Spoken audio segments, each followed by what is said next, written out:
Mismoodi hästi magada ja puhata? Esimene asi, mida peaks teadma, on see, et meie keha ja aju vajab und vähemalt 8 tundi iga öö.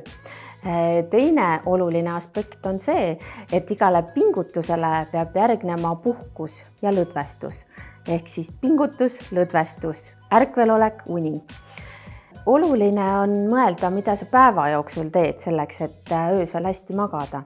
Et kas sa liigud piisavalt, kas sa sööd korralikult, kas sa teed midagi, et oma ärevuse või murelike mõtetega hästi toime tulla. Ja teine asi, mida sa teed enne magama minekut, et sa paned ekraanid kõrvale, et sa lood endale rahuliku meeleolu ja ütled oma ajule, nüüd on aeg magama jääda ja puhata.